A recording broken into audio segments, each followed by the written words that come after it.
Okay, let's talk about the Houston Texans, because they are absolutely all in. You can just feel it, right? Every single move, every headline, every dollar they've spent this offseason just screams urgency. It screams ambition. You've got general manager Nick Caserio, and he's not just, tweaking the roster a little bit. No. He is conducting a full-scale renovation, and he's doing it at hyperspeed. But what are they all in on, really? Is this some calculated genius push for a championship, or is it a frantic scramble that could totally backfire? Today, we're going to break down their incredibly high-stakes offseason. We're going to dissect the strategy, we'll analyze the key players they brought in, unravel the really complex financial stuff, and get right to the heart of the master plan that's being built around one single player. Man, if you try to follow the Texans' moves in real time, you probably got whiplash. The source material we're looking at calls it a dizzying pace, and honestly, that's not an exaggeration at all. We're talking trades, free agent signings, contract restructures. They've been flying in so fast it feels like a full-time job just to keep up.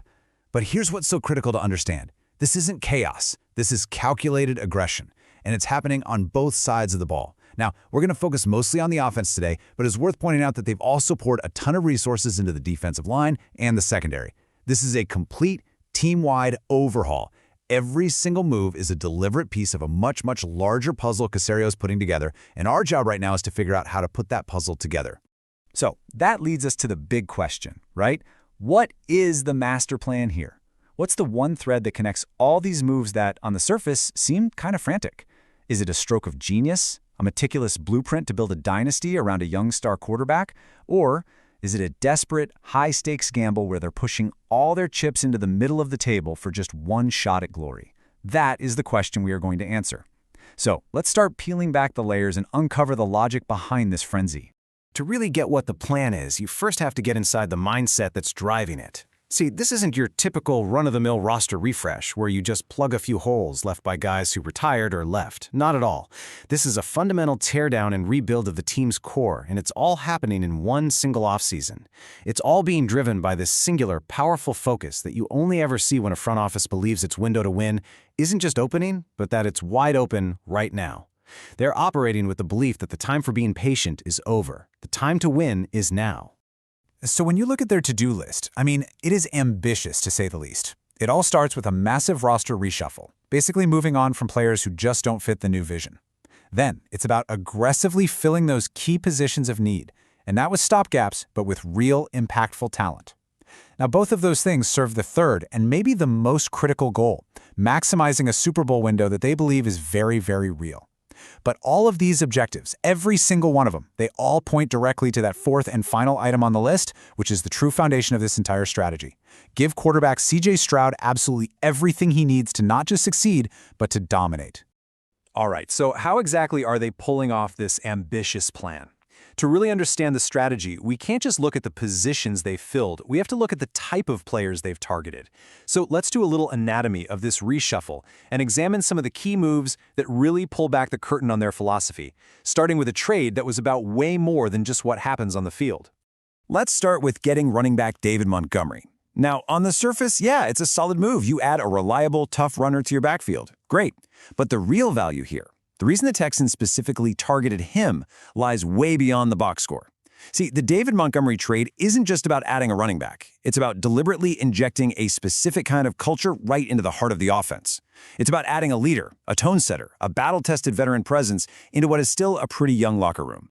And hey, you don't have to take my word for it. Nick Caserio's own words right here reveal the true motivation. He says, quote, "His leadership and toughness is something that can be an asset to our team and program." Now notice what he doesn't say. He doesn't mention rushing yards or touchdowns or breakaway speed. He leads with the intangibles, leadership and toughness. This tells you everything you need to know about their priorities. They are building a very specific identity, and they want veterans like Montgomery, guys who have been through the fire, to mentor the younger players and establish a standard of professionalism and grit in that huddle. But look, a great leader in the backfield can't do it all by himself, especially if the road in front of him is constantly collapsing. And that brings us to what the source material identifies as the Texans' single biggest weakness, describing it as gaping holes along the porous offensive line. A young quarterback's development can be permanently, seriously stalled behind a bad O-line.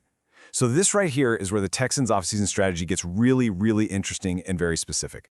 So enter a player like Cade Mays. Now, he may not be a household name that's going to generate flashy headlines, but he represents the exact kind of smart, targeted acquisition the Texans are making. He is the perfect value add. Why? Well, just look at the analysis on your screen. Pro Football Focus graded him as the 13th best pass-blocking center. In a league with 32 teams, that puts him solidly in the top half. And that one specific skill, pass blocking, is everything. For a young quarterback like Stroud, good pass blocking isn't just about preventing sacks. It's about giving him the confidence to stand in the pocket, to go through his reads, and let those deep plays develop downfield. It's the difference between a QB who trusts his protection and one who gets happy feet and bails on perfectly clean pockets. And this is where the Texans' calculated approach really shines. Just look at this comparison. They could have gone after the biggest name on the market, Tyler Linderbaum, who's listed here as option B. He's an elite talent for sure, but he requires a massive market-setting contract that would just eat up a huge chunk of their financial resources. Instead, they're targeting option A, a player like Cade Mays. As you can see, he's described as practical and affordable.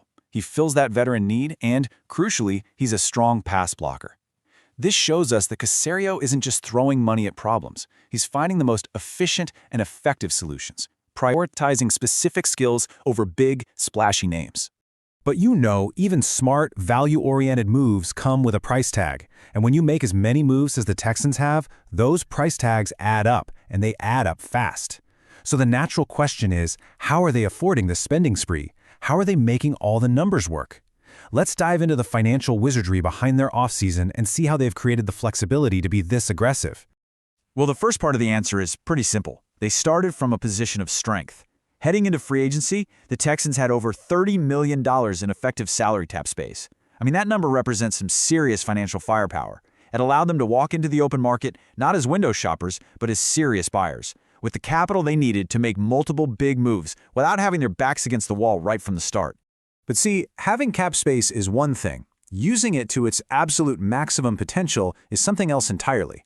And this quote right here from Nick Caserio is the key that unlocks his entire financial philosophy. He says, the reality is, you can really minimize the cap hit that first year anyways. What he's telling us, what he's telling everyone, is that the big, scary, 9-figure contract number you read about on Twitter doesn't have to be a barrier. His philosophy is simple. Don't let the initial price tag scare you off, because there are always ways to structure a deal to make the numbers work for you right now, in the present. And this philosophy is executed through what's pretty commonly known as the kick-the-can strategy. And this breaks down exactly how it works. So, step 1, you sign a player to a big, multi-year deal. But then, in step 2, you load it up with signing bonuses and other weird mechanisms to make the salary cap hit in that first year incredibly small. So, for example, a player might sign a 4-year, $80 million contract, but instead of a flat $20 million hit each year, the team might structure it so the first-year cap hit is only, say, $5 million. And that brings us to step 3. You just push the rest of those much larger cap hits to future years. Now, the bill always comes due. This strategy definitely creates bigger challenges down the road, and it could force some really tough decisions on other players. It's a high-risk, high-reward approach that basically mortgages the future for the chance to win right now. So, we've seen the who, the types of players they're targeting. We've seen the how, the financial strategy that's making it all possible. So now let's get to the ultimate why. Every player they've acquired, every contract they've negotiated, every single move we've talked about, it all leads back to one central unifying purpose. It all comes back to what we can call the Stroud Protection Plan. Yup, it all comes back to CJ Stroud. After that phenomenal rookie season, the Texans front office is basically screaming from the rooftops that they believe they have a true franchise-altering talent at the most important position in all of sports. And you know what? They are not going to let that opportunity go to waste. They are building a fortress around CJ Stroud. They are giving him everything he could possibly need to take that next step and become a perennial superstar. Every single decision is being made through the lens of one question. Does this make life easier for our quarterback? Let's just connect all the dots right here. The big, overarching goal is to support their young signal caller and prevent any kind of sophomore slump. Okay, what's the most direct way to do that? By retooling that porous offensive line. And how are they doing that? Well, just like we discussed, by providing veteran leadership in the huddle with a guy like David Montgomery, and by improving the pass protection with a smart value signing like Cade Mays. And what's the ultimate motivation for all of it? Capitalizing on that Super Bowl window. Every move, every dollar spent, it's all part of this larger, interconnected plan to elevate C.J. Stroud and, by doing that, turn the entire Texans organization into a legitimate championship contender. Which leads us to the final critical question that is going to hang over this team until the season actually begins. Nick Caserio has been bold, he's been creative, and he has been undeniably aggressive. He's identified the weaknesses, and he's thrown a mountain of resources at fixing them. But is it enough? Have the additions of a veteran running back and a solid, value-based center truly transformed a line that was a major liability? Or, despite all this work, all this spending, and all this strategic maneuvering, is the offensive line still the single biggest question mark standing between the Houston Texans and their championship dream? The fortress around C.J. Stroud is being built, but the true strength of its walls won't be tested until the battle begins. So what do you think? Have the Texans done enough to really build a Super Bowl contender? Let us know your take in the comments below. And if you enjoy deep dives like this, hey, be sure to subscribe to NFL Nexus and like the video so you never miss one of our explainers. And for those of you looking for a fun activity, please help support the channel by purchasing our coloring books. They're perfect for children, grandchildren, and even for adults. You can find them by using the link in the description or by just scanning the QR code on your screen now. Thanks for watching.